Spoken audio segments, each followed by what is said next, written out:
এদো পুকুরে spaceship land করিয়ে আমাদের বস হাওয়া আর ঘিলু পরে আমাদের যখন বাজারে ছাড়ছিল, আমার মুখটা তখন বেশ হাসি হাসি মানুষের মতোই দেখাচ্ছিল। কিন্তু কি করে যেন এই মানুষটি তার তৃতীয় নয়ন দিয়ে আমাদের চিনতে পেরে মুখ লুকিয়ে নেয়।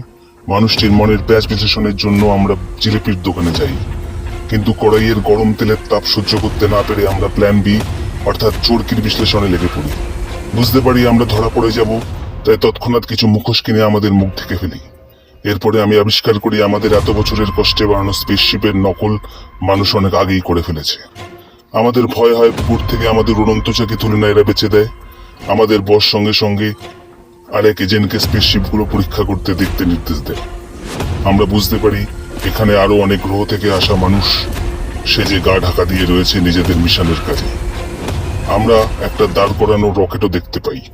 গঙ্গা নামের বিশাল সমুদ্র এখান থেকে খুব বেশি দূর না হওয়ায় আমরা অনেক সার্ফিং বোর্ড বিক্রি হতেও দেখি।